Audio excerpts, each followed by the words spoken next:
Howdy, folks, and welcome to another day in the Milky Way. And tonight we got a great show for you, as always, with my co-host David Null, Hawkeye Two Feathers, for our 90th show. Thank you for being here. 90. Greetings and welcome and blessings to all y'all out there. And we greet you with the love and the honor of the infinite creator. And we always hope that you're doing as well as possible in this crazy world. And we thank you for tuning in and listening. And we hope you learned something. And we hope you like the stories we tell or read. Thank you. Happy Tuesday. Absolutely. We got some good ones today. I was trying to find out some stuff about the Pawnee. Now, they were a tribe who lived in the Nebraska area, to put it simply. I have a map, and we will look at that and all kinds of good stuff. If I can pull this up. As soon as I do. The computer's giving me a little bit of headache today. Maybe it's because I rebooted. And this computer has had to it wanted to reboot again before we started the show, and I was like, no, we gotta wait. Oh yeah. It took an hour before it rebooted before. Yeah, I know. I hate. Yeah. Oh yeah, don't do it then. Yeah, we'll hope that everything holds together tonight for whatever the reason. That's craziness right. Going on. That's right. So what you got, Robert? You're looking for the Pawnee? Yeah, there wasn't a whole lot out there. You know, all those Indian books that I have, and all of them I have, and I could not find anything, not one book dedicated just to the Pawnee. And I can't figure that one out, because there's books to the Apache and the Sioux and some tons of tribes that I haven't even heard of. But to the Pawnee, nope, not a happening. Anyway, while this thing is trying to boot up here, it's going a little slow. StreamYard, come on, work. Scotty is trying to get his groove on tonight, but he forgot where he put it. Elderberry's in the house. Michelle Can-Am free. She says, love you all too.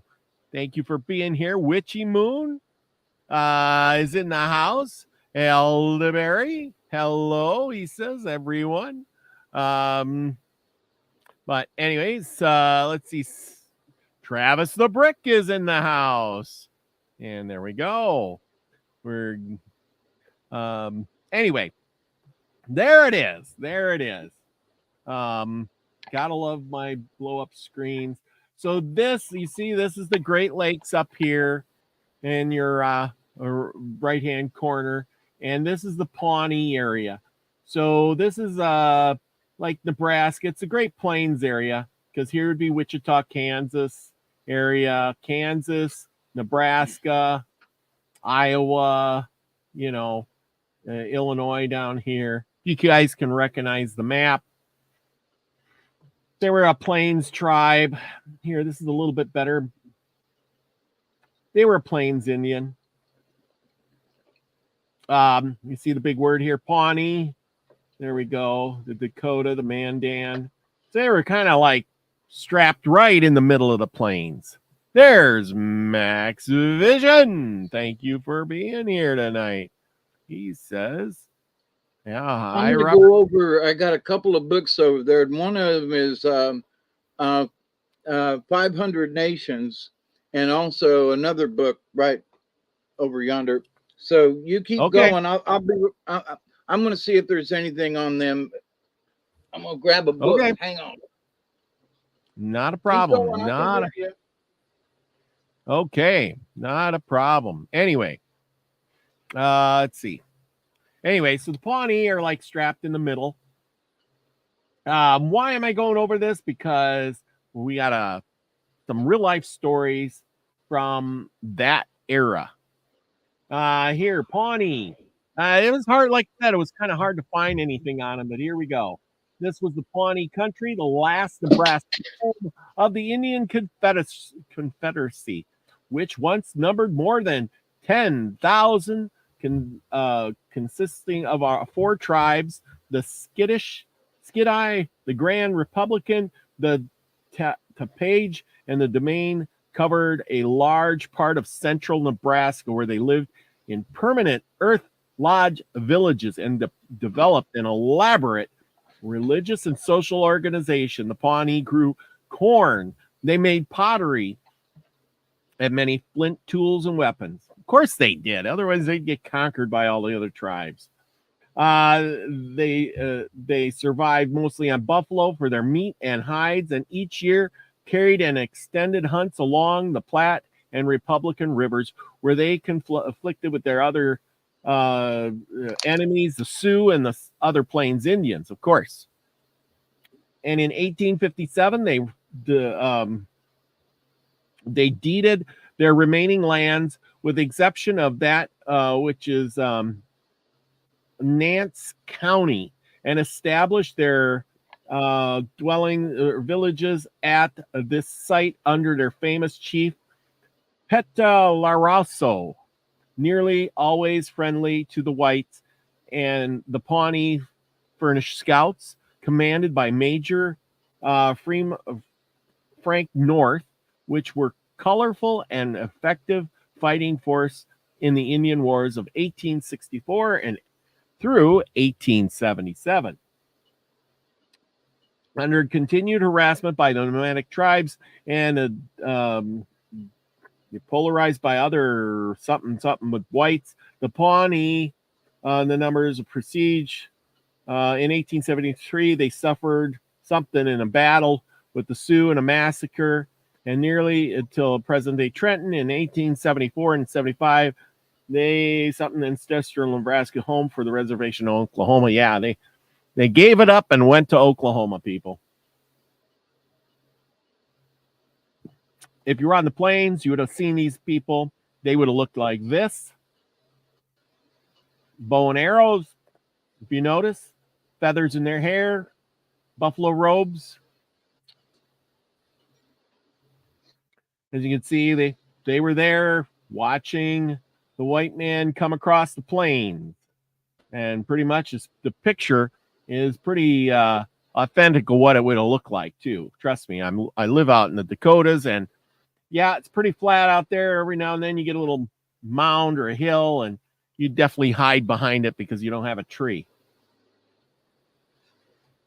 Since there are no trees, you would probably live in a mounded house, just like this one. Now, for all you people out there who say you're going to bug out, look at this and think, yes, I could probably build that too. And you will have a shovel, not some bone or antler to dig all the dirt. But as you can see, they got the roof comes to kind of a pointy. There's a hole up here. Now, we've looked at these houses before.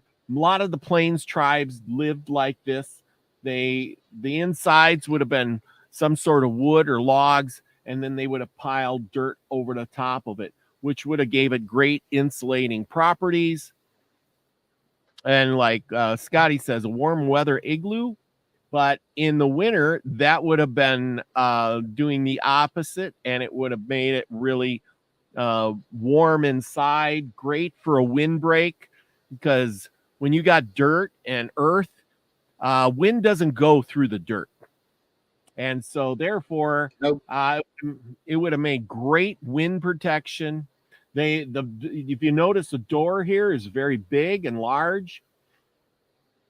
They could take their horses inside, and the horses would provide heat along with the fire, which, you know, the draft from the doorway would go up and make the smoke come out the chimney. It's like living in an oven, put it this way. Yeah, because, you know, the fire would warm the walls. I remember there wasn't much wood, so they would burn buffalo chips. probably didn't smell all that pretty in there. Put it that way.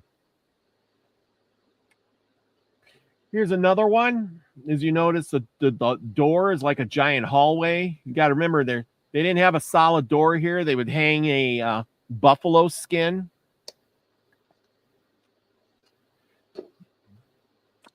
Oh, Max Vision. You got a community guidelines. Drake will be broadcasting on his alternate channel for those of you who do not have it. Here it is. Okay, everybody, go over there. Make sure you subscribe to that channel if you haven't already, and get on over there. Don't let Max down. We want to be able to go over there on a Saturday night and do some remote viewing. What'd they strike you for, Max? He doesn't say yet. Well, give him a sec. Yeah. Scotty Boy, he says, I have an underground doghouse. Stays around 68 degrees year round. Yes, and that is so true. Dirt really does a lot for you. If you notice this, I mean, this is like a big hill. There's no hills out on the plains, so you make your own hill, and then you got a nice little lookout by climbing on top. You got this long hallway that keeps out the wind. It's like having what do you call a mudroom? Anyway. Yeah, a foyer. Yeah, and as you can see, they all did the same. You can kind of see this. And this if one. and if it snowed too much, they could crawl in through the top too. Yes, they could.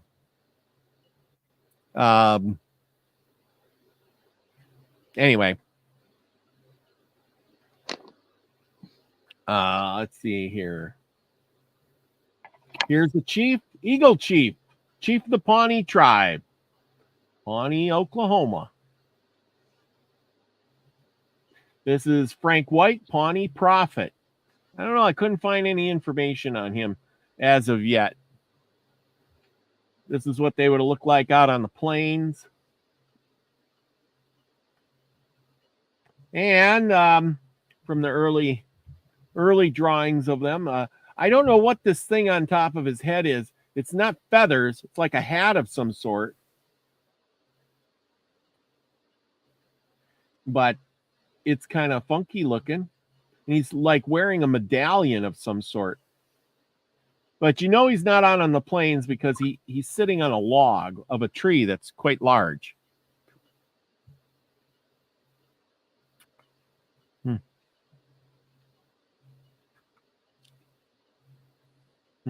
Let's see. Oh, and I think that's all I got on them. But anyhow, see, there are Scamatin. No, he doesn't really say. Something about windmills. Elderberry has a bucket full of buffalo chips. He's all set for the winter.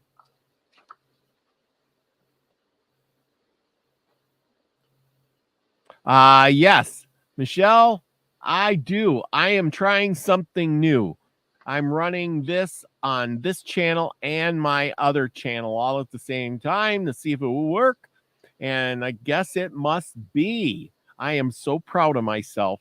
I'm thinking, once I get going, if it worked this way, this easy, maybe I could stream to another thing like Rumble or one of the other channels at platforms. I'm really trying to grow the channel. So remember to give me a thumbs up here, like, share, subscribe, share it out.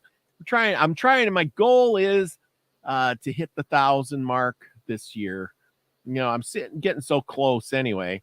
I've been doing a series as of late on improving yourself, becoming a better person, being changing the things that you do to be that person you want to be, and not being in that box and being controlled by the world around you.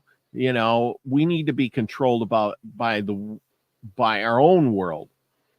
And we've been manipulated quite a lot. Let's see. Now, I got a story for us out of this book I got, this old book. If I can find which one it was about the Pawnee, and that's how I started out.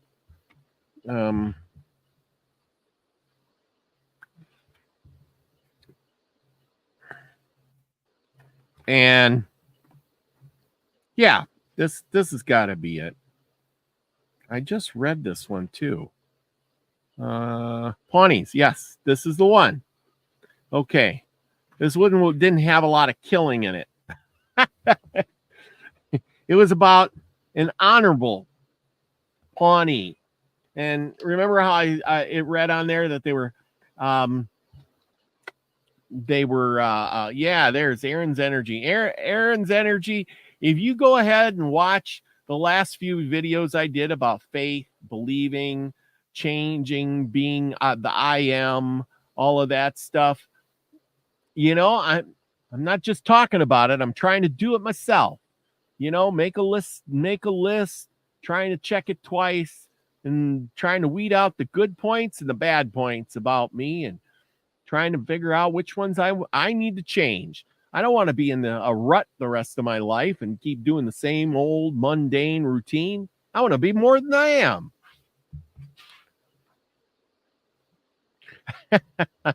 Lucky is like getting 1,000 subs is tough unless you produce trash content. I get most of my subs from trash shorts. You know what, Lucky? I'm going to prove you wrong, and I'm going to get 1,000 subs from quality content. That's what it is. I think there's a method to my madness. Okay. Let's see. Aaron says, love it. Takes a lot to look. Yes, it does. And we know a lot of people here that look within. Elderberry is one of those people. Desert Rose and Lucky Stone. Scotty Boy, well, I don't know if he looks within, but he's looking somewhere. Anyway, and here's our tale for the night. A still is called The Courage and Generosity of Pita La Sharon. Pita La Sharon. Or Shah. Leela, I'll say it again. Okay, a still more honorable badge than either of the cases above cited was awarded to a Pawnee brave for his courage and generosity and humanity. Pita La Shararu was a son of La Te Lisha, an old knife, a Pawnee chief. Pita La Sharu was a brave, that is one who has greatly distinguished himself in battle and is next in importance to the chief. As the early age of 21, this young man had, by his heroic deeds, acquired for himself the rank of the bravest of braves. The savage practice of torturing and burning to death their prisoners existed in this tribe. The brave, Latali Shah, had long endeavored to put a stop to this cruel custom, but in vain. In a warlike expedition against the Itetians, I never heard of it. Itetians. It must be another tribe, but I've never heard of that tribe. So if you've heard of that tribe, let me know, because that's a new one to me. As like I said, this book is really old, and all these tribes are probably gone by now. A woman was taken prisoner, who, on their return, was doomed to suffer according to their barbarous usage. The unfortunate victim was bound to a stake, and a vast crowd was assembled on the plains to witness the shocking scene. Pita La Sharu, unobserved, had stationed 2 fleet horses at a little distance from the spot, and was now seated amongst the crowd, a silent spectator. All were now anxiously waiting for the commencement of the frightful tragedy. And the torch was already borne towards the funeral pile when, suddenly springing from his seat, the youthful brave rushed forward and, cutting the cords assured which bound the captive, with the swiftness of thought, he bore her in his arms beyond the mazed multitude. Then, placing her upon one of the horses and mounting the other himself, he bore her safely off to her friends and country. You know, that sounds something like out of a love scene or something, just like in the movies, doesn't it? The act would have endangered the life of an ordinary chief, but such was the popularity of both father and son that on the return of the bravest of braves to his village, no one presumed to censure his conduct, and with such was the influence of his good example that since that time no human sacrifice has ever been offered in this way of the Pawnee tribes. The account of this transaction being circulated at Washington during the young chief's stay there, wished on a deputation of his nation to the American government in 1821. Now, this is real facts, people. The young ladies of Miss White's boarding school in that city, in a manner highly credible to themselves, resolved to give him some demonstration of the esteem in which they held him on account of his own brave and humane conduct.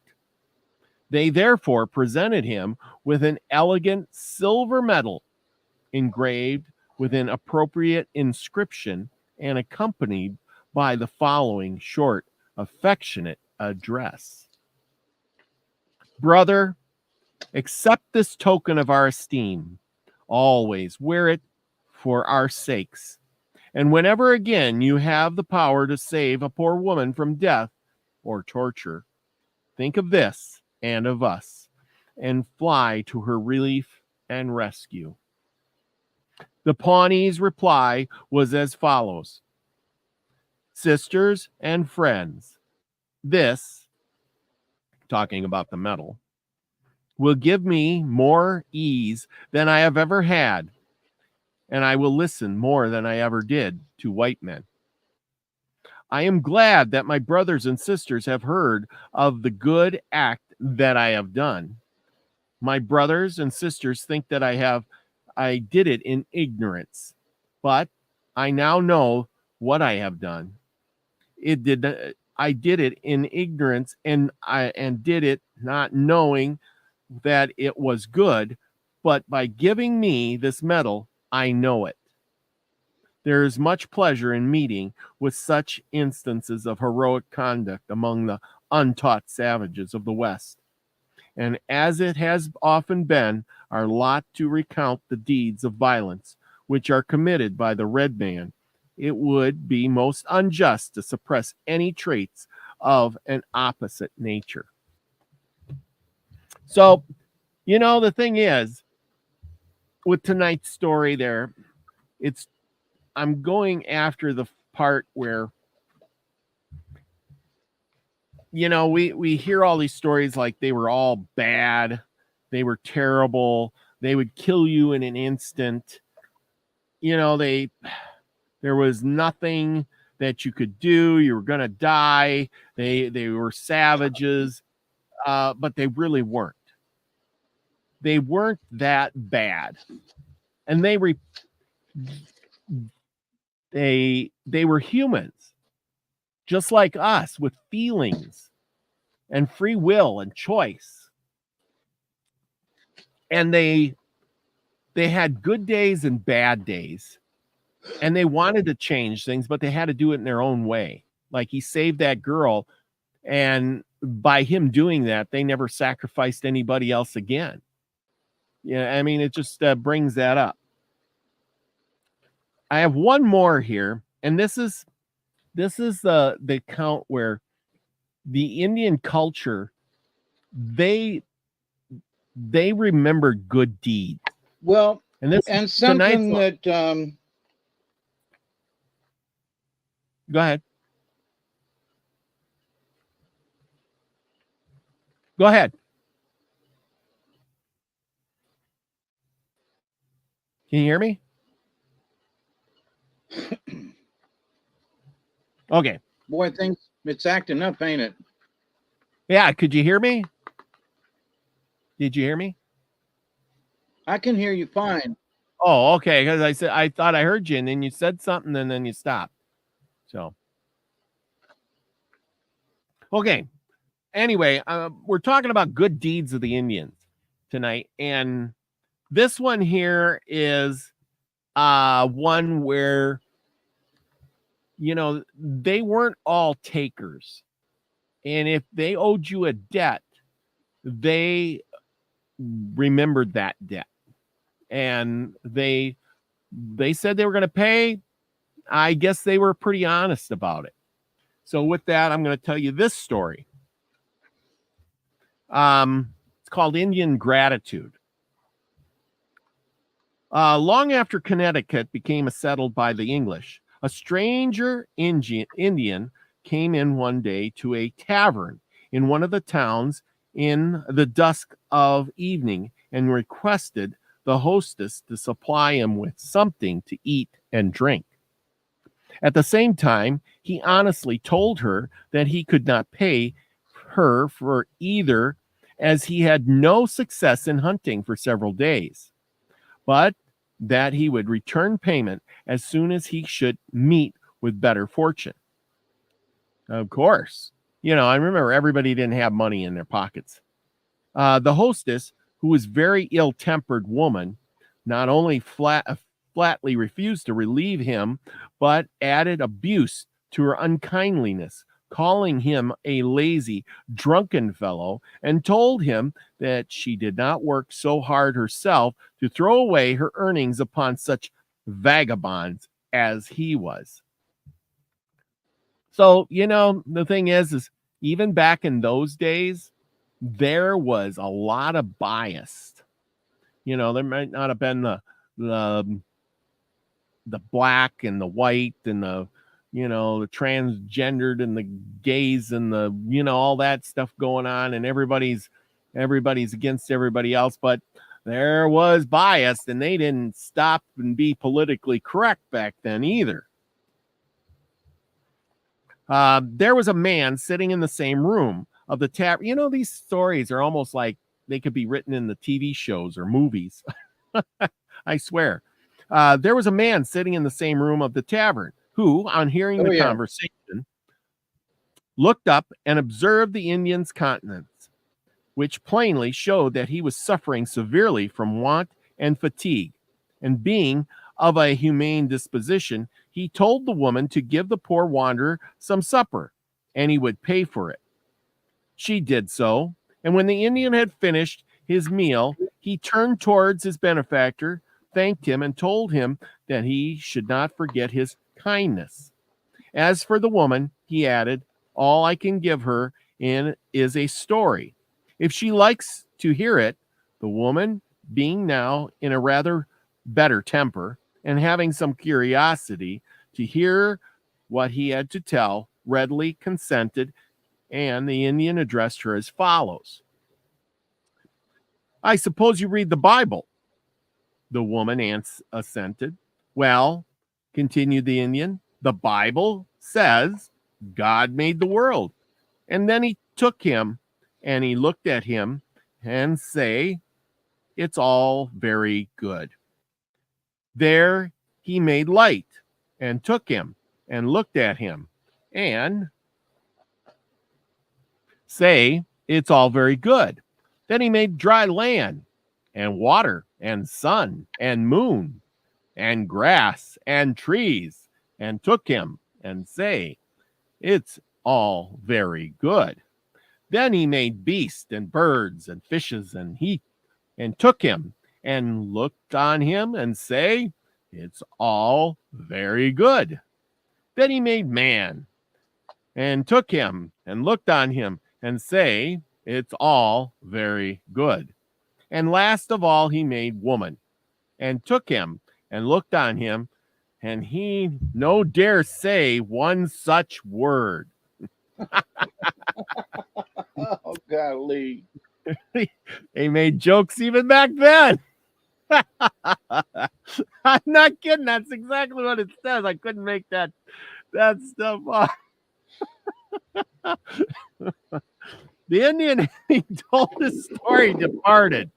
And maybe it wasn't so much a story, but a joke, you know? Yeah. Okay, some years after, the man who had befriended the Indian had occasion to go some distance into the wilderness between Litchfield and Albany. This is up in New York area. Remember, they're in Connecticut. Yeah. Which is now a populous city, but then contained only a few houses. Here, he was taken prisoner by an Indian scout and carried off into Canada, where he arrived at the principal settlement of their tribe, which was on the banks of a great river, the St. Lawrence. Some of the Indians proposed that he should be put to death in revenge for the wrongs that they had suffered from the white men. And this probably would have been his fate had not an old Indian woman, or squaw as they are called, demanded that he should be given up to her, that she might adopt him in place of her own son, whom she had lately lost in war. David, have you ever heard of this? Have you ever heard of that before? I'm listening. Go ahead. Oh, I was going to say, have you ever heard of that custom before? Where the somebody would take somebody else's son or a... Say what? Oh, yeah.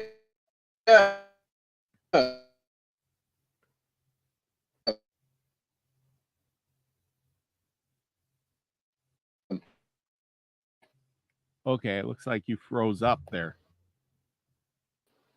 They adopted each other all the time. Oh, really? Okay. Okay, so that's cool.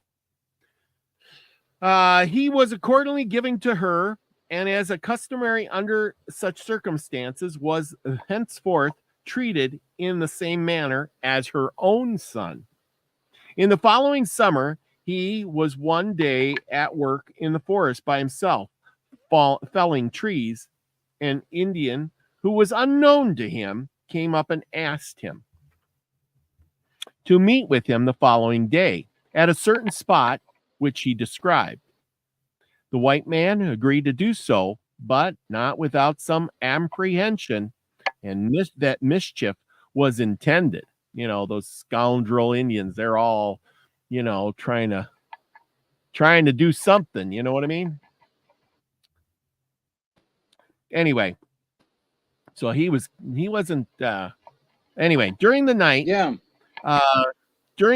these fears increased to so great a degree as effectually to prevent his keeping his appointment.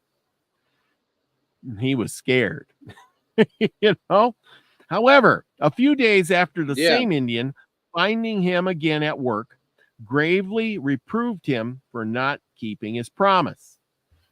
The man made the best excuse he could, but the Indian was not satisfied until he had again promised to meet him the next morning at the place already agreed on. Accordingly, when he arrived at the spot, he found the Indian already there, provided with 2 muskets and powder and 2 knapsacks. The Indian ordered him to take one of each and to follow him. The direction of their march was southward. The man followed without the least knowledge of what he was to do or whither he was going, but he concluded that if the Indian intended to do him harm, he would have dispatched him at the first meeting and certainly not have provided him with a musket and powder for his defense. His fears therefore gradually subsided, although the Indian maintained an obstinate silence when he was questioning him concerning the object of their expedition. In the daytime, they shot and cooked as much game as they required, and at night they kindled a fire by which they slept. After a fatiguing journey through the forest for many days, they came one morning to the top of a hill from which there was the prospect of a cultivated country, interseeded with several snug farmhouses. "Now," said the Indian to his joyful companion, "do you know where you are?" "Yes," replied he, "we are not 10 miles from my own village." "And do you not recollect a poor Indian at the tavern? You feed him, you speak kind to him. I am that poor Indian. Now go home." Having said this, he bade him farewell, and the man joyfully returned to his own home. See, and not all stories end up with somebody dying. So, like I said, I thought that was a really good story, with the concern of how, most of the time you always think, well, they're this or that, or they're going to, kill you or scalp you or something, or the white man's going to come in and burn the village to the ground and kill all the women and children and stuff. But this one just says, they had a kind heart too. They weren't all about wiping each other out. You know what I'm saying? And so Yep. that is my thoughts of the day today. Take it or leave it. Like I said, I like to present something good. You know what I mean? Something good once in a while. I got 1,000 stories where all the people die, and not very many where it's good times for everybody. Yeah. Well, Scotty Boy says, "You're killing me over here." Well, somebody's got to get killed, right? Well, at least I ain't putting you on the stake and burning you alive, It's either get killed or eaten. Yeah, that's true. That is true. So we learned a little bit about the Plains Indians, the Pawnee tonight, and we learned a little bit about, how good the Indians can actually be. They don't always have ill intent. And with that, we can go on. So what do you got for us tonight, David?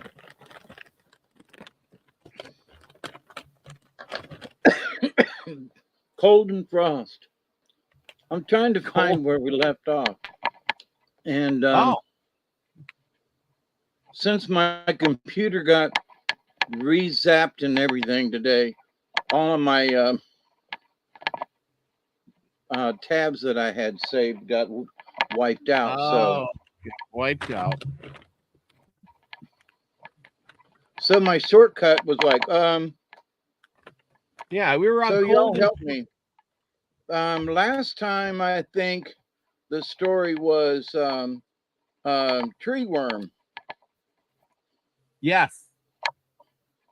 And I think that's where we left off.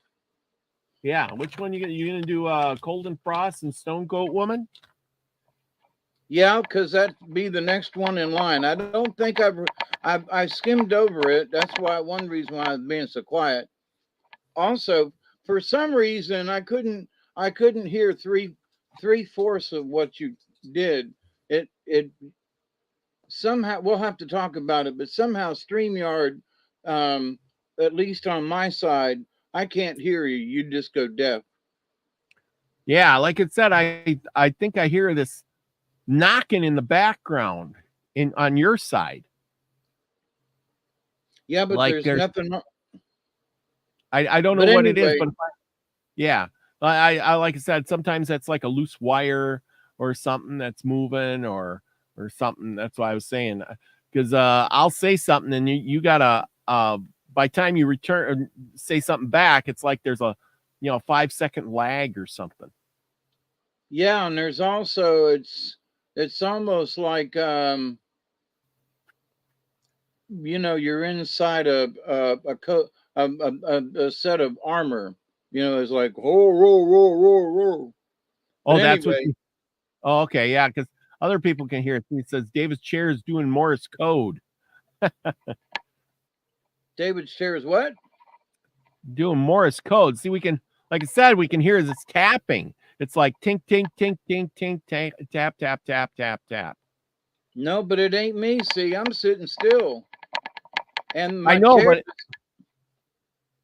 when I put you on mute, it goes away. Yeah. Yeah, so I know it's got to be coming from your side. Huh. That's interesting. I don't know what it is, but if I put you on mute, I tried that. So when I put you on mute, it goes away. I'll have to try to see if there's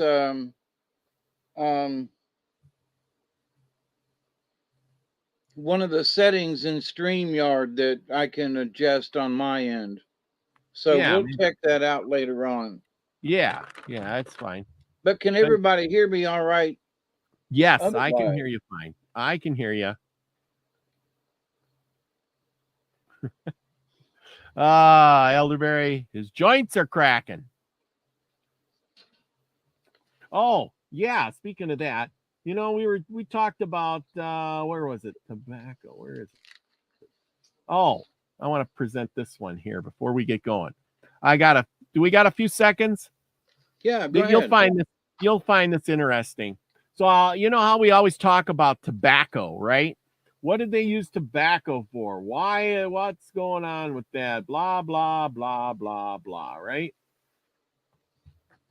And I found this article, the use of tobacco among North American Indians. Tobacco has been one of the most important gifts from the New World to the Old.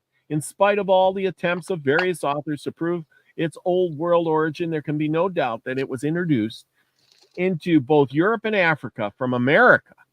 Most species of nicotina are native. I didn't even know they called it nicotina. I always thought it was just called tobacco. Are native to the New World, and there are only a few species which are undoubtedly extra-American. The custom of smoking is also characteristic of America. It was thoroughly established throughout Eastern, North, and South America at the time of the discovery, and the early explorers from Columbus on speak of it as a strange and novel practice, which they often find it hard to describe. It played an important part in many religious ceremonies, and the beliefs and observances connected with it are in themselves proof of its antiquity. Hundreds of pipes have been found in pre-Columbian mounds and villages sites of the eastern United States. And although these remains cannot be dated, some of them must be considerable age. In the southwestern United States, the basket makers of ancient people whose remains are found below those of the prehistoric cliff dwellers were smoking pipes at a time which could not have been much later than the beginning of our era. At the time of the discovery of America, tobacco was in use over the greater part of the continent. It was not used in the subarctic regions of North America. Well, obviously, you couldn't grow tobacco there. Or in the extreme southern part of Southern America, on the west coast of South America, and in the Andean highlands. It was replaced by other narcotic cocoa. You know what cocoa is, right? From which the modern drug cocaine is extracted.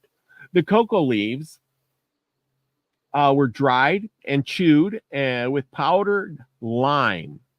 Tobacco was smoked throughout most of its range, but the tribes of the northwest coast of North America mixed it with shell lime and made it into small pellets. which were allowed to dissolve in the mouth. The tribes of Washington, Oregon, and greater part of California used it in the same way, but also smoked it. Along the eastern side of the Andean highlands in South America, tobacco was both smoked and chewed. The chewing tobacco was prepared like Andean cocoa, and the idea was probably borrowed from cocoa chewing. Although Europeans learned the custom of smoking from the Indians and even copied the Indians' smoking appliances rather closely, the modern American custom of tobacco chewing may not be of Indian origin. None of the North American Indians east of the Rocky Mountains chewed tobacco. And the only point at which South American tobacco chewing reached the Atlantic coast was a small region in northern Colombia. Modern chewing tobacco lacks the admixture of powdered lime, which was considered necessary by all Indian tobacco chewers, and seems to have been an invention of the white frontiersmen. It is possible, however, that the idea of tobacco chewing was carried to the English colonies by the Spaniards, who may have learned it from South American Indians. The North American Indians used it at least 9 species of nicotina, most of which were cultivated Nicotina tabacum, the species to which practically all modern commercial tobaccos belong, was grown. Yeah, and there we go. There you go. That's just some pictures. Okay. Can I throw darts at that? Yeah, go ahead. Okay. Wasichu. Oh, my goodness. Oh, Wasichu. What a lie. Remember that we said and read months back that tobacco wasn't tobacco. Yes. So here are white people, and I could see some elders sitting around and listening to what you just read, and them shaking their head going, oh, damn, Wasichu, what an idiot, and they would look at each other and kind of grin, and shake their heads and just, oh, Wasichu, what a dumbass, because when they said tobacco, the white man always went back to Jamestown and tobacco and Virginia. Yep. But see, the Indian, guess what? They used the herbs and things they had in their areas. So they didn't really have tobacco. Yeah. They didn't get tobacco till the white man got here. Yeah. So, but my point about that is, so when you hear that, my friends, remember that a white man is telling the story, and his usage of the word tobacco, we have to understand, they were using other stuff. They didn't have tobacco. They were using other herbs and things, and they called it tobacco. Indian tobacco ain't tobacco. Yeah. It's another herb. We also know they that smoked it. So, but to the point though, that it's white men have heard the word tobacco and have assumed they mean the type that's in this cigarette right here. That's right. Well, and here's the thing. No, just keep that in mind, y'all. Well, the thing is tobacco itself, the plant, doesn't really grow in the northern climates.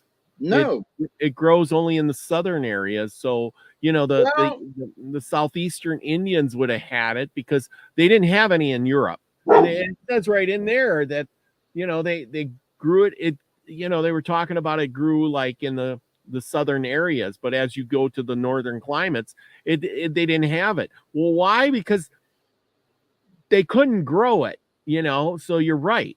They grew it in small tribes there. When the first white man came across, they had those eastern places were growing tobacco. Now, I'm sure that there was some trading going on, but but mostly as we read about the Plains Indians and so forth, Mhm. you know, their tobacco was other herbs and things. So Yes.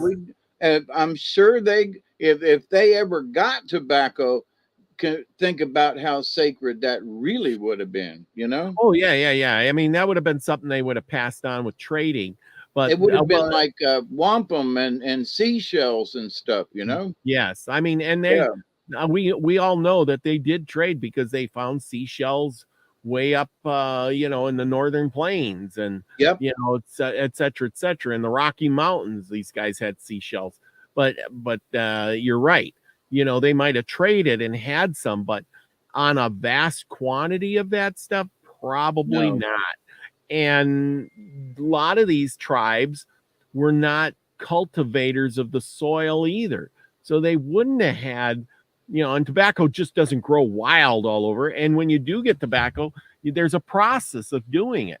You have to, grow it, you have to cut it, you have to ferment it, dry it. You got to do a whole bunch of stuff. They twisted the leaves and hung it up, Yeah. which I is mean, what the Americans learned how to do with with the old tobacco barns around here. yeah. They Uh, still do grow tobacco in the United States, but tobacco used to be big business down here in the South, and you can't find a tobacco plant down here hardly anymore. really? Yeah. Wow. I Yeah. mean it was multi-million dollar business down here. Well, then who grows all the tobacco? They moved it overseas Ah, because uh, they can use chemicals overseas that they can't use here. I see. I see. So Um, it's one of those things. Well, if you won't let it do us here, we'll just move it overseas somewhere. well, see, that's where we ship our industry somewhere else all the time. A lot of But the cigarettes now are from India. wow. But no, it just tells you that um there was tobacco, but not in the vast quantities that people think it would have been. And those Right. tribes, they were probably interested more in growing food than growing, tobacco to, sell or trade or whatever. You know what I'm saying? I mean, Yeah. that's not what Indians did on a big basis. They did more of, let's grow some, and then we'll grow a little bit to trade with other people. We got to have food like corn, Right. you know, beans and squash and those other things that you need to live and survive, because those are the most important things. I would Tobacco. I would submit that tobacco, well, creators sent it down through Buffalo Woman and the pipe and so forth. But I would submit that tobacco was probably just a native plant, sort of like mullein is and some other herbs. I mean, mullein, if you look at it, if you've never seen a tobacco plant, you'd go, oh my God. And you can smoke mullein too. So it's good for asthma and things. Um, but um, mullein only grows in certain areas as well. And so would, in my humble opinion, so would Mhm, tobacco, you know. mhm. And once you got across the Ohio River, no, that stuff didn't grow. you know, Yep. Kentucky and South, and back in the day, Kentucky used to grow shade tobacco, which was like for premium cigars and things. But anyway, but I would submit that the Indians probably found the tobacco and already growing, and Mhm. then they cultivated it. Yep. Mhm. But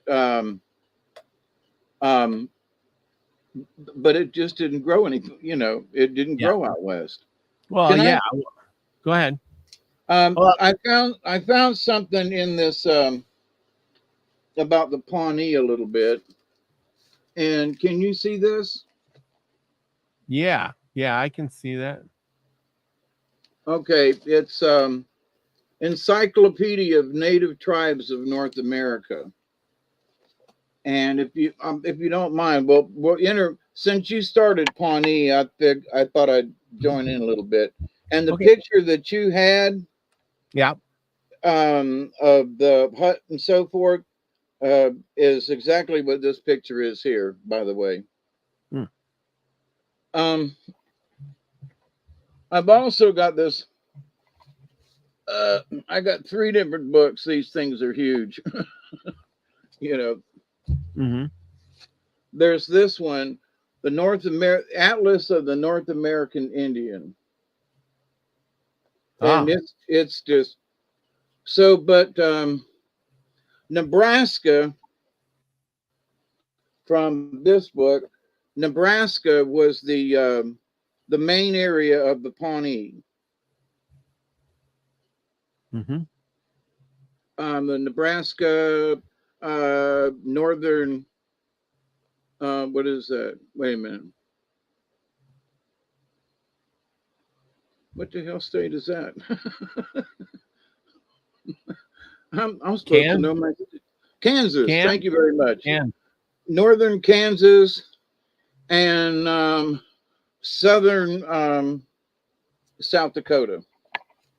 So that would have been their basic range. So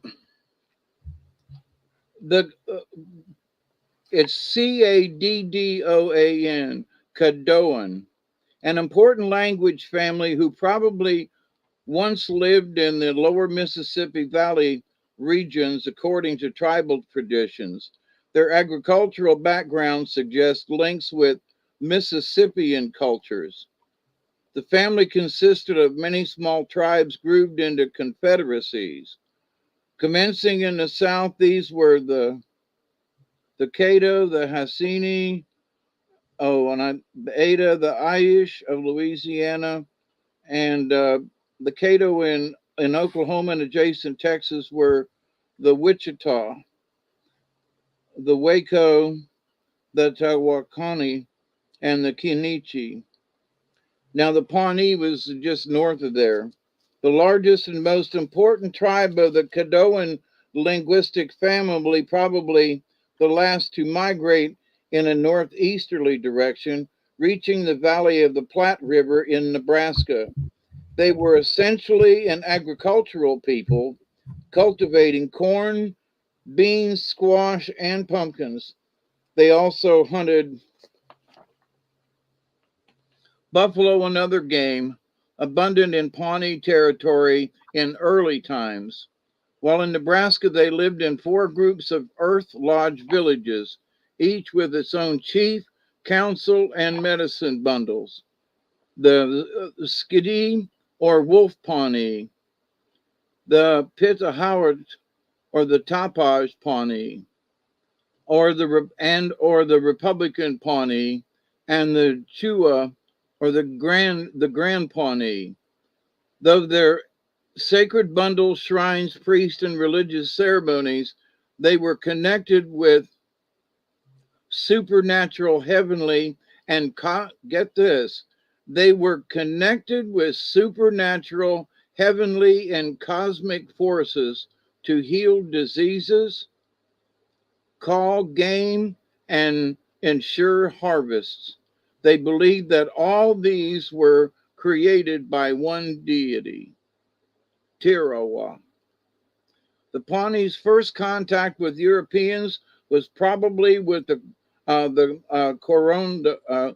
Coronado expedition in 1541. A guide in his party is thought to have been a Pawnee. They obtained horses either directly or indirectly from Spanish settlements, and French traders were established among them by 1750. After the Louisiana Purchase, St. Louis became an American trading post center, and subsequent contact with immigrants through their territory brought the dissemination from cholera and smallpox, which reduced their population from perhaps 10,000 at least in 1838 to about 1,300 in 1880. In a succession of treaties with the USA, they ceded all their lands except for a reservation in present Nance County, Nebraska. But in 1874 and 6, all four bands moved to Indian Territory, where an agency and reservation was established below the Arkansas River, adjoining the Osage. However, their surplus lands, after the infamous allotments were completed, were opened to white settlement in 1893. Pawnee rural descendants still live in and around Pawnee and Skidee, Pawnee County in Oklahoma. They numbered about 1,260 in 1950, 1,928 in 1970, and about 2,500 in 1990, with a considerable admixture of white and other Indian ancestry. They still sponsor the Pawnee Homecoming Powwow each summer, to which other tribes are invited and to which Pawnee men serving with the U.S. Army often return, a military tradition which goes back to the 19th century. This powwow is of the popular pan-Indian type established in Oklahoma during the early 20th century, which has been derived from the blending of the culture of a number of tribes forced to Oklahoma during the second half of the 19th century. The songs and dances are based on old Ponca, Kaw, and Osage forms, in turn influenced by warrior society rituals of the Omaha, the Sauk, and Fox, which are known as Hethuska or Inooska. Subsequently modified in form, dance, and dress, the Oklahoma powwow has become a highly successful social function which has spread far beyond the tribes who developed it. I thought that was interesting to throw in there since you brought it up. Yeah, and I brought up the map here so you could actually see what you're talking about. Well, I thought that was pretty cool because we did a couple weeks ago. We talked about the Arapaho. Yeah, and yeah, so that's pretty cool. That is pretty cool. Yeah, and so you didn't hear of the Pawnee going on a let's go kill the rest of the Indians. The war parties. Well, it sounds agricultural. Yeah. Well, it sounds like there was quite a few of them there for a while, and then something wiped most of them out, and then their numbers were really reduced. Yep. As we've discussed, cholera and the Black Plague and all kinds of stuff just wiped them out overnight. Yeah, they were from what you said, 16,000 to like 1,500. Yep. I mean, it almost like, well, everybody is gonna probably be dead if you survive. They were reduced by 90%. Yeah. I mean 90%. And so there's 10 people and 9 of them are gone. Well, the thing is too is even after they were reduced that 90%, like you were reading the census in 1990, by that time they've only recovered to like 2,500. Yeah, they've only recovered another 10 or 15%. Yeah, after all this time. It makes you wonder, on a grand scale of things, if there was some kind of cataclysm or disease that wiped us out right now, and we went from the 8.5 billion to like 850,000 or a million or 850,000 or something like that, how long would it take the human civilization to recoup itself. Yeah, but having known some folks, that live on the res out there, if they're Yeah. still alive,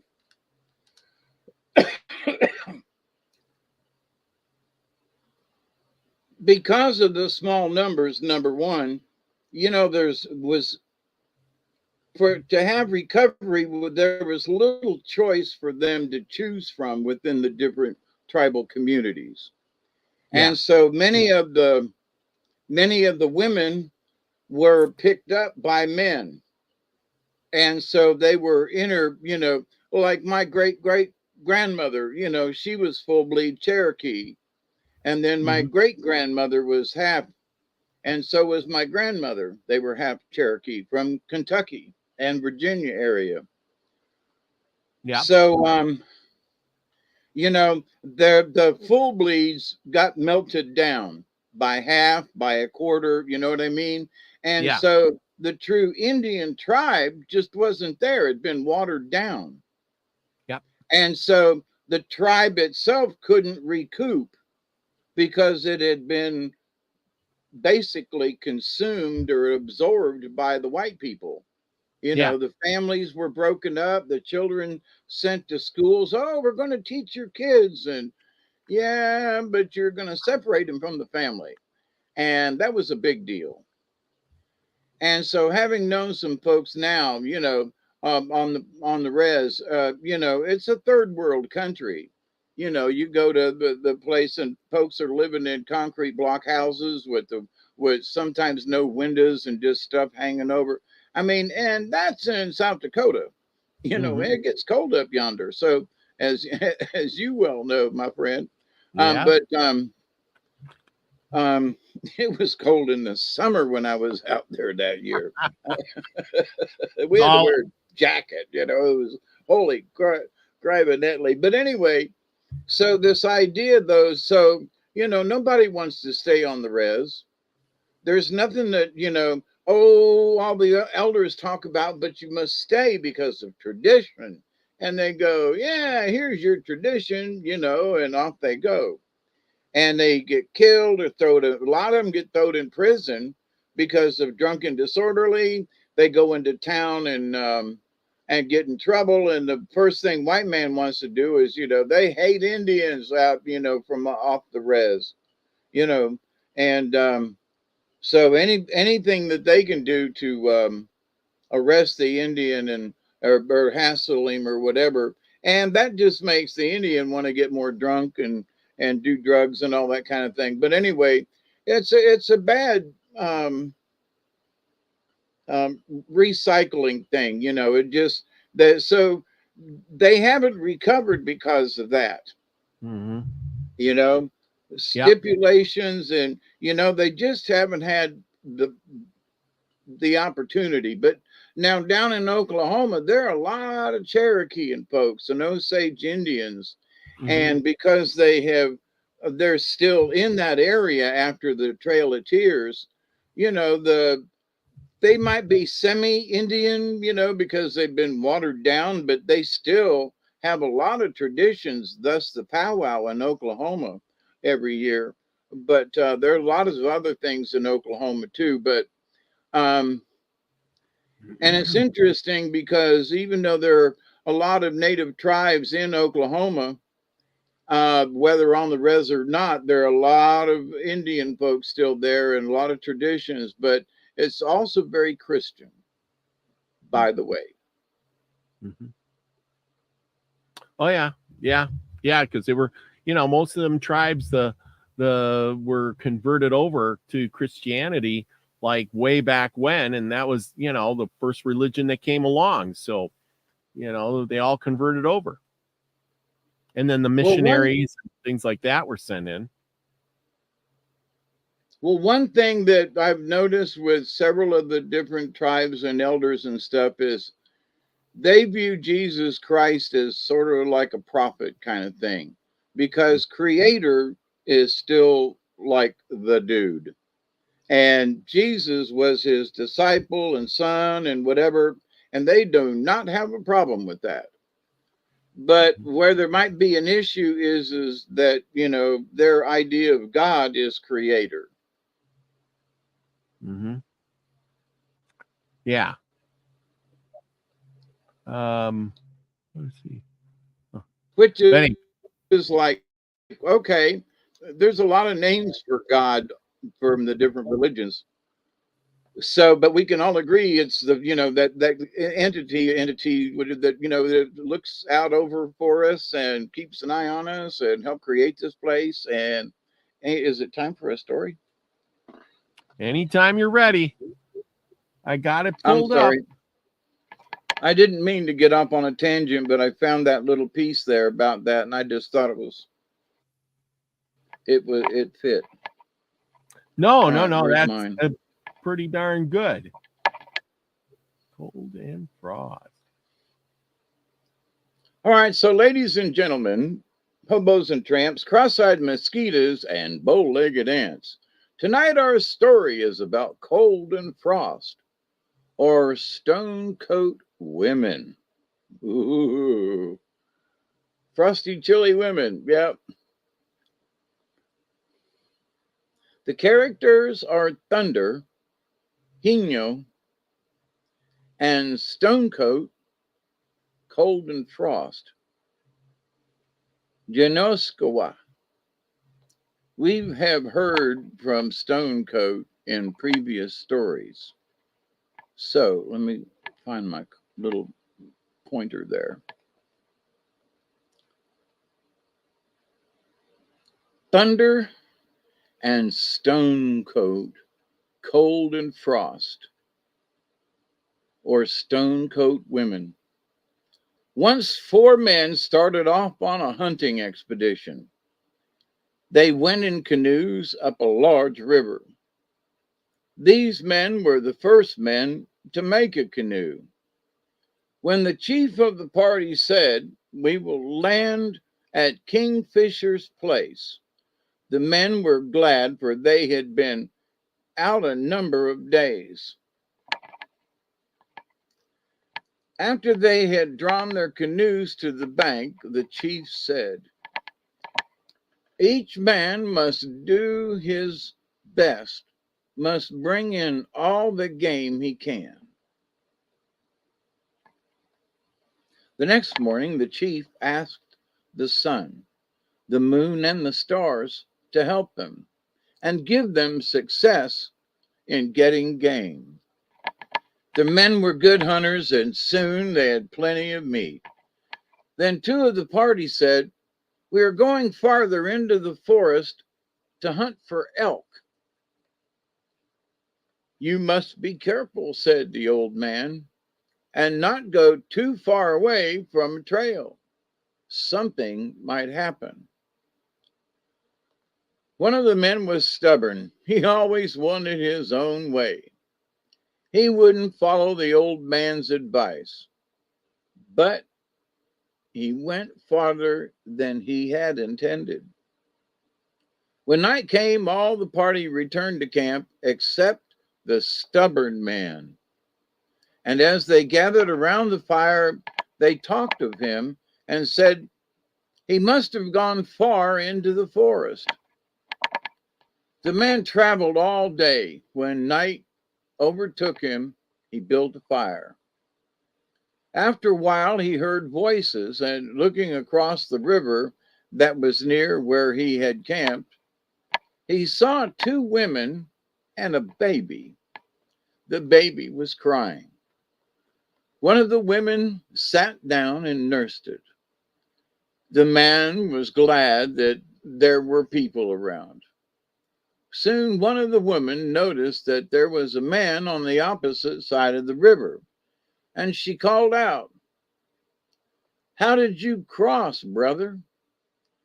It seemed strange to him that he could hear her words from such a distance, but he told her to come straight toward his fire. Again the woman asked, "How did you cross, brother?" And he replied, "Come straight toward my fire." She asked a third time, and a third time he answered, "Come straight toward my fire." He began to be frightened began to think that maybe they were stone coats, though they looked like women. The younger woman asked, "Can we stay all night by your fire?" "If you come over, you may stay by my fire," answered the man. Looking sharply at the women, he knew now that they were not human beings. One said to the other, "If we go higher up, we may find a place to cross." And they started. Soon they came to the log where the man had crossed. When he saw them coming, he ran some distance downstream, crossed at a ford, and went to a point opposite his fire. When they came to his fire and saw that he was where they had been, one called out, "Why did you run away from us? Nothing will happen to you. Come back, we won't harm you." One of the women picked up his tomahawk and drew her finger along the edge of it. "I wonder if this would take a person's life," she said. "Yes," called the man. "It would take anyone's life. Put it down." She laid it down. They urged him to come to the fire. When he refused, they were angry and were determined to get at him. They started for the crossing, saying, "Wait where you are till we come over." "Very well," answered the man. But when he saw them crossing, he ran to the ford, and when they reached the place where he had been, he was on the opposite side by the fire. The women couldn't walk side by side. One followed the other. The younger woman carried the baby. When they saw the man standing by his fire, the elder woman called to him, "A time will come when I will get at you." "You kill people," said the man. "You are not able to kill anyone," replied the woman. "I'll show you what I can do," said the man. He drew his tomahawk and struck a rock. Great pieces split off. "I think he can kill us," said the woman. Picking up his bow, the man aimed at a tree. The arrow went straight to the mark. The woman, seeing his skill, was astonished and thought, "He is a man to be feared. That man must be Hino, thunder," said the younger woman. "He is dodging around," said the elder, "but I will kill him." She was angry because he tried to keep away from them. When the man saw the woman recrossing the river, he went into the river and under the water. They couldn't see him. He stayed in the river till daylight. Then he started off toward the camp where his companions were. He was a swift runner. But about midday, he heard a voice say, "Now I have caught you." When he knew that the women were behind him, he did his best, but his strength was failing. Finding he couldn't escape by running, he climbed a tree. He had just reached a place in the thick of the branches when the elder woman came and stood under the tree. Her daughter, who was carrying the child, ran up.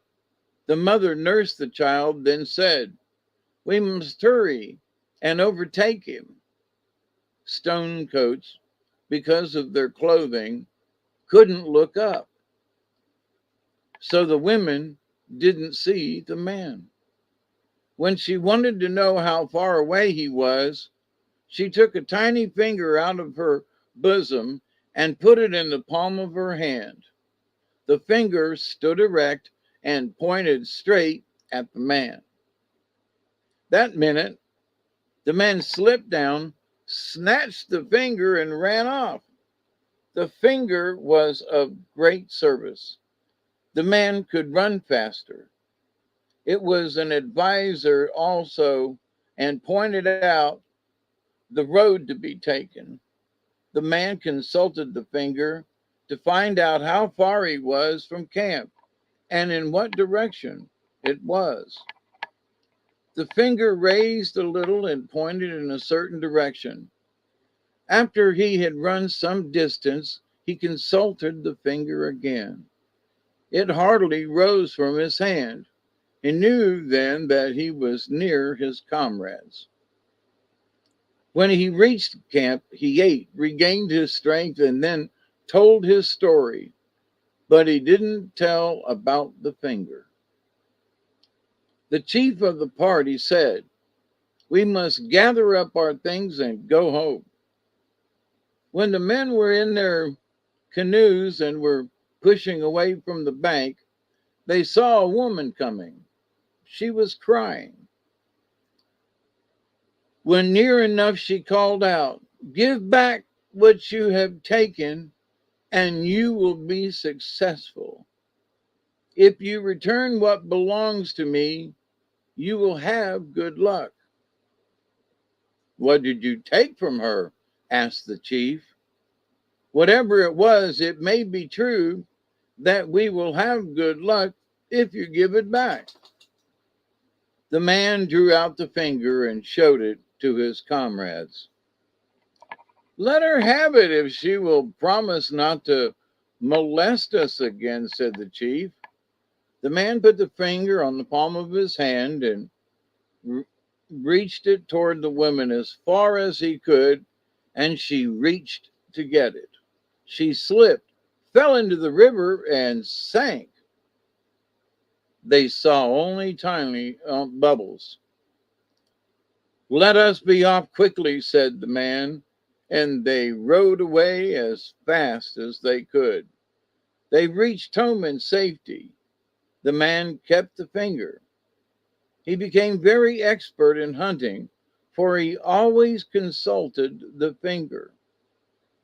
When he put it on his palm and asked where game was, it rose and pointed in the direction the animal would be found. And as long as the man lived, he had a supply of all things good to eat.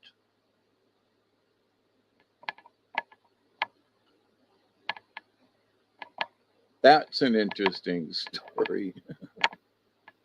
Stole the finger.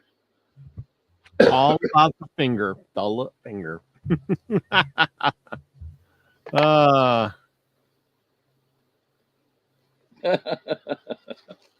well, that's the way it goes. And we never know.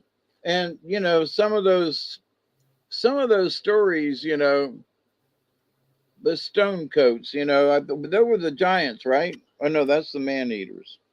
Yeah. But anyway, they weren't nice. And one Nope. was always trying to get at the other. Mm-hmm. Yep. So there we go. Good story. I love it.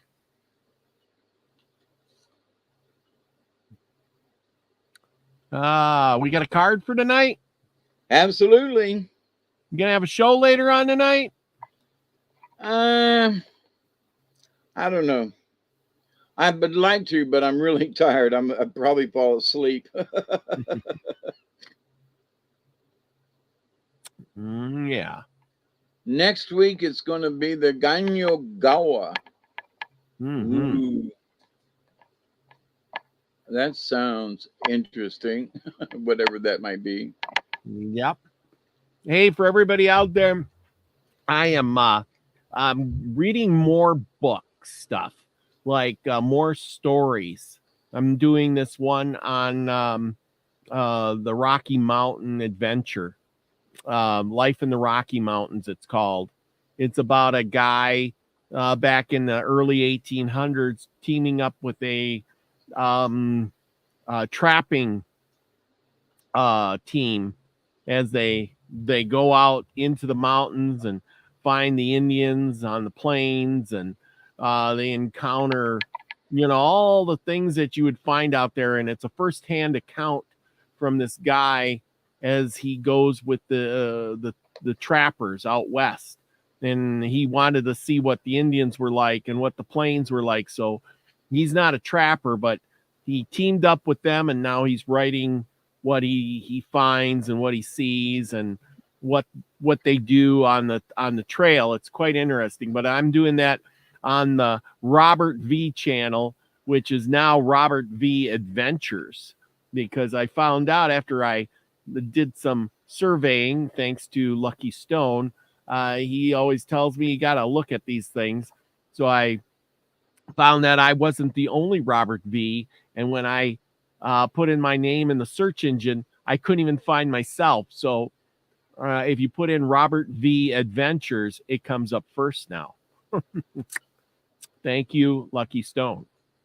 Yeah, it's always good to keep the algorithms in the right order. Yeah, well, you know, it's one of those things where, you know, I'm trying to think, well, like this channel, we try to talk about, I've been doing things, you know, more, I not, I mean, this is about the only channel or the only thing I do that's kind of out of the ordinary, like, but then I started reading books and stuff. Like I did Buffalo Bill stories, and I did some other adventure stories and stuff like that, which were fun and things, but you know, wasn't to everybody's liking. You know what I'm saying? Yep. So it's like, well, I'm going to get off of that. And I really enjoy the stories. And if I'm reading them, you know, I'm thinking other people like them. Yes, Scotty. Robert V with an A, adventure. Yeah. But anyway, the thing is if you want to hear the stories, things like that, I got plenty of these books, and I thought, you know, I gotta start sharing them. So that's where I'm going to share them at, is on the Robert V Adventures, plus all my other personal stuff that I get on there, like, you know, going to find a car, or maybe the chickens, or, you know, the horses or whatever. So anyway, and yes, I still have the news, but I haven't done much news lately. But there's a bunch of news coming up, so maybe I will. I'm a busy guy. Got to work too, you know. I read Anyway, the news. that's what's going on. I'll post that link in the Porcupine is innocence. Yeah. Porcupine remind me of innocence again. With every man a brother, each woman a friend. So the south of the medicine wheel is the place of childlike innocence and humility. It is the home of playfulness and the position of Porcupine on the medicine wheel of life. Porcupine has many special qualities and very powerful medicine. The power of faith and trust. Pay attention, y'all. The power of faith and trust. Y'all wanted this card. Now here it is. I'm picking on you. The power of faith contains within it the ability to move mountains. The power of trust in life involves trusting that the Great Spirit does have a divine plan.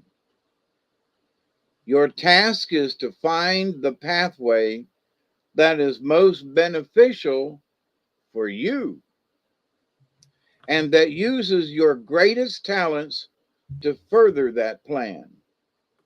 Now, it's not just your plan, it's the big plan too. Trust can open doorways to the creation of space. Anybody from Mars?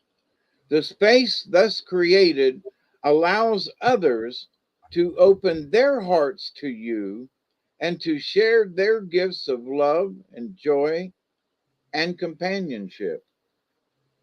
So we have to get rid of things to open up space, too much junk, right? We can accumulate too many bad memories and so when we clear the clutter out of our own spaces, like you were talking about earlier, Robert. You said Mhm. finding about yourself and so forth. So you get rid of the clutter in your life and 20-year-old memories that are just you know quit getting drunk and whatever, and move on. But so by getting rid of the old things, you gain space to welcome in other things.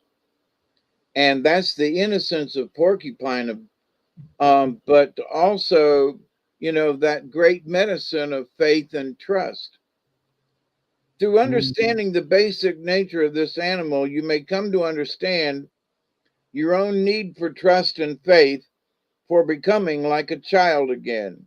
In today's society, this is a needed reminder to honor the wonder of life and the appreciation of each new day as an adventure of discovery. And yet, folks, oh God, it's another day. Oh God, it's only Tuesday. We got 4 or 5. Holy crap. Oh, you know. So,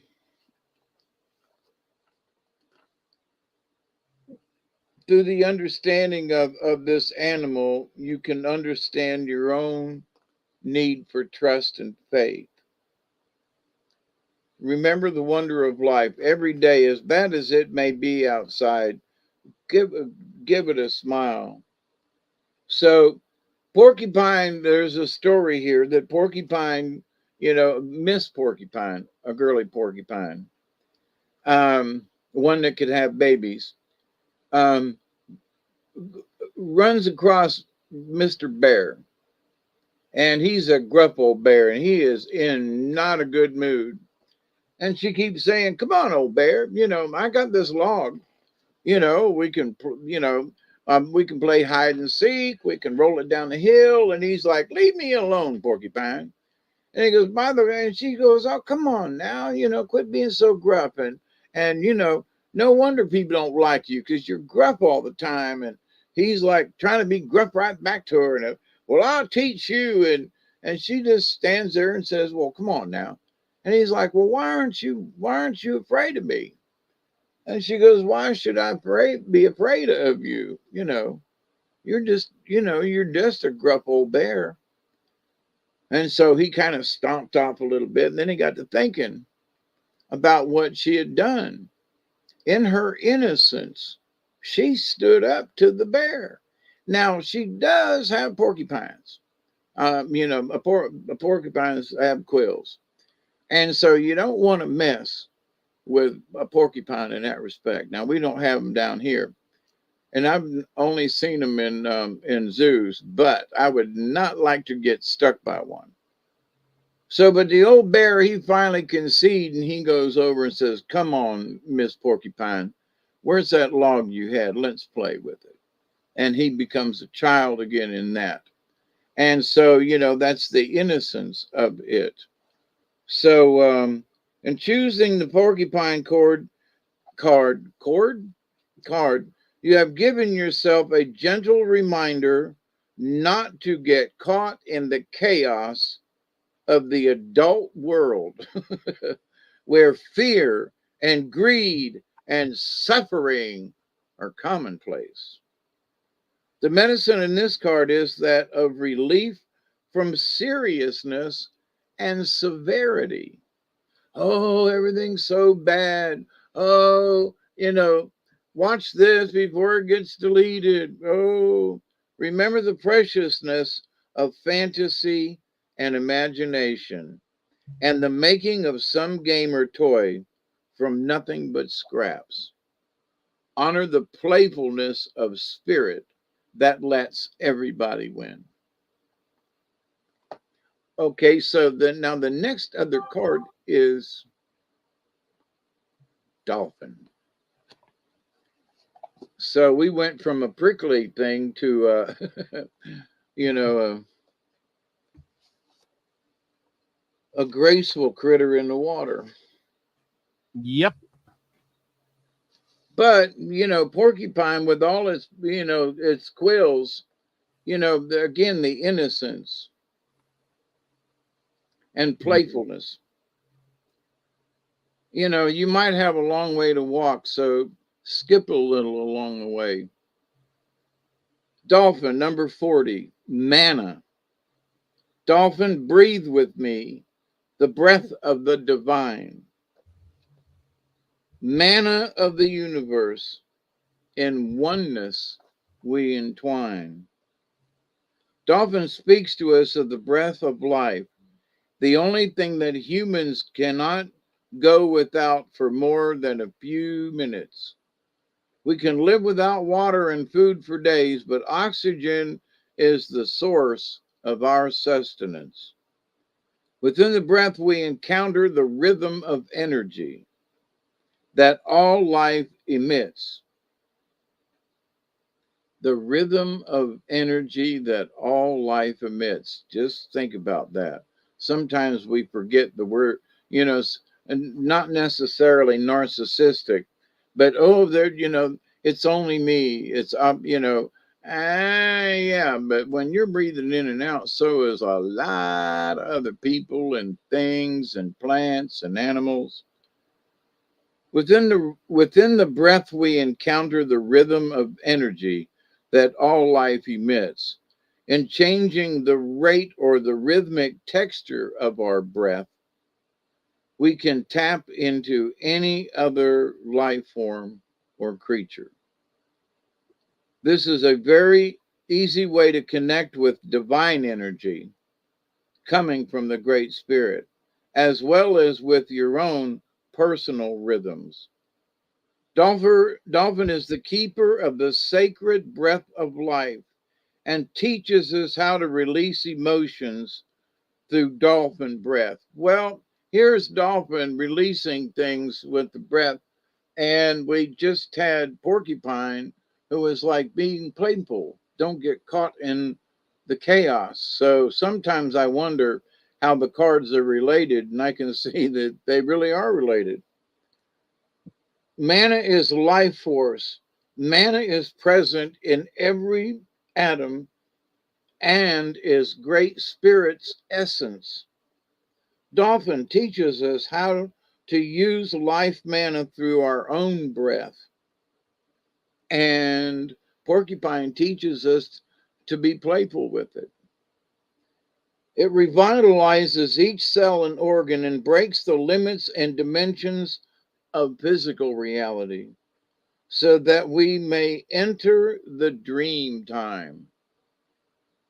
Dolphin was traveling the oceans one day as Grandmother Moon was weaving the patterns of the tides. Grandmother Moon asked Dolphin to learn her rhythms so that he could open his female side to her silvery light.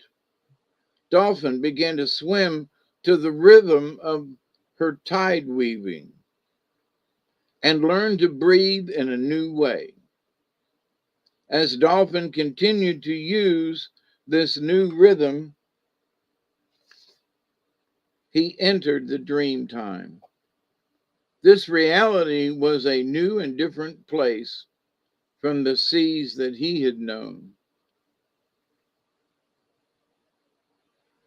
If Dolphin has appeared to you today frothing through the waves in your cards.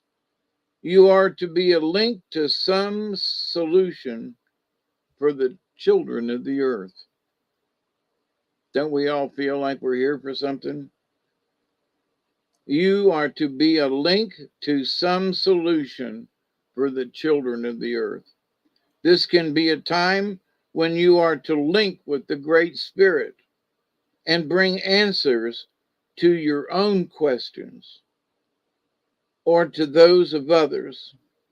In addition, this can mean a time of communication with the rhythm of nature. You are put on notice to be mindful of your body's rhythms and the patterns of energy being fed to you from the Creator. And so, ladies and gentlemen, hobos and tramps, cross-eyed mosquitoes, and bow-legged ants, tonight we have learned that there is energy and we are connected. And dolphin is one of those links. And you and I know because, Robert always says to be the frequency you want to receive. And the frequency, that's a rhythm. That's a part of the universe. So we all need to learn, as we have learned to be with each other here on this channel and in the chat, y'all have learned how to be of the right frequency with each other. That's why we seem to get along pretty good with each other. And that, I think, is a wonderful thing. And that's one of the things that Brian and I had discussed all them years ago now, that, what could we do? And that would be to change the frequency of folks, and that, to stop folks from being angry all the time, and to not get caught up in the craziness, and to not be depressed all the time, and to try to find, some form of happiness in this life. And, for us to be, we're all members of the League of Like-Minded Beings. And so Dolphin tells us to remember that. And Porcupine says, have fun with it. So I love you all. Thank you for hanging out with us tonight. Yeah, there we go. Yeah, everybody is doing their thing. It's Lionsgate portal tonight. So don't forget that. Set your intentions, and hopefully you get some big downloads tonight, everyone. So is that really what it is tonight? Apparently. Lord have mercy. 8. Anyway, intention is important. Don't allow it to be harvested. Yet it is a course, and send it there, period. Chloe's in the house now. She must have got done with work. She works so hard. Yep. I hope she's got off on Friday. She promised me to come on the show one of these days. Maybe she'll make it this Friday. Jargo Smith's in the house saying good night, kids, because gotta go to bed. So do I. She says, I am off. I do. I'm off. Great. Well, Friday maybe it is. Chloe, you're going to have to join me. We're going to Good night, sweetheart. It's time to go. Ba, ba, ba, ba, ba. Yeah, it'll be a fun night. Anyway, it's been a great night. I hope y'all learned something. I know I did. And with that, yes, Chloe, don't forget to send me that email. Yeah. Anyway, then, and Scotty boy, thanks for being here. I think he had his pants on most of the night. Maybe. We're giving him a hard time. Him and anyway, it's been a good night. Remember, everybody, it's summer. Go out, enjoy the nice weather, and remember, winter's coming, and it'll be here soon. And we got to make the best of it. Remember, things are good right now. Enjoy them while you can, because the world, as we see it, may be changing on the near front and horizon. Remember, prepare. Don't be scared. Don't live in fear. Enjoy every day as much as you possibly can. Remember, don't get stuck in a rut. You want to change your life for the better, and it will be. I know sometimes that we look at history and we look at the future and we think things aren't that great, but we can be on top of all of that. We don't have to suffer. I mean, we read these stories about these Indians and their struggles, and they made it through. They made it. They lived on. They had lives and families, and they're here today to tell the story. So remember, it's just the way the world works, and we'll make it to the other side too, right? And learn something that you don't know. Absolutely. I mean, just, well, how did they do it in the old days? Well, we hope that the economy doesn't drop and all that kind of stuff. But, it's always nice to know how to do something. So, if you're bored and sitting around, and if you're playing one of them damn silly games that ain't getting you nowhere, learn something. Go out on the internet and learn something. Just That's right. pick something. There was I saw an interview today. It was an older one, but young college kid arguing about how third world countries, and if you buy it at Walmart, it's all slave labor, and one of these showing up the type of folk. And the interviewer was like, but wait a minute now, where did you get that, wool cap on? Well, I bought it at the store. Well, but then that means that some third world country made it, you bought it, so you just contributed to that which you are complaining about. And she was like, oh yeah, but I have to buy, I have to buy it because there is no other, solution to it. And he said, back in the day, people made their own hats. Back in the day, people took yarn and made their own socks, and they still crochet and knit. And so she was like all upset about it. It was like, oh, what do you mean? And I had to buy it at Walmart. And well, you could have made it yourself, and she got in a tizzy. But it's something like that it's like, okay, so teach yourself something. Well, I don't know how I would do it. Well, blah, blah, blah. Ask the creator. Oh, something else too, that came across my Zoom radar the other day.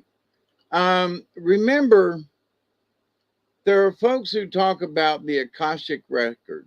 Okay. Keep in mind that each one of us has our own Akashic record. Okay. So there are folks out there who are like, oh, the Akashic record. No, no, no, no, no, no, no, no, no. No.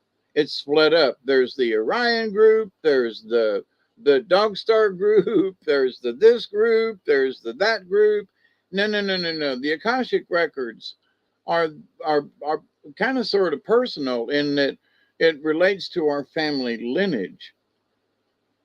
So if somebody's from Scotland and somebody's from South America, they don't have the same Akashic record because they're from different countries. Okay. It's as simple as that. So I know that there are a lot of folks that I've heard conversation and people, and I have a tendency to really probably PO some people. But yes, there are Akashic records, but mine is different from Robert's. Ours might be similar. We might have some traits in a previous life because we feel like we're brothers, and maybe we were. So we might have some similarities, but that doesn't mean that his records and my records are the same. It's not. I agree. So, my dear friends, don't get caught up in listening to folks talk about the Akashic records. Yeah, yeah, yeah. Okay, but then there's your Akashic records. Yeah, Be your own sweet. personal. All right, everyone. With that, remember, go out and do something nice for somebody else, maybe even for yourself. Like David says, learn something new. And with that, remember the most important thing, go out and be the frequency you want to receive, everyone. Love you all. Peace, everybody. Cheers.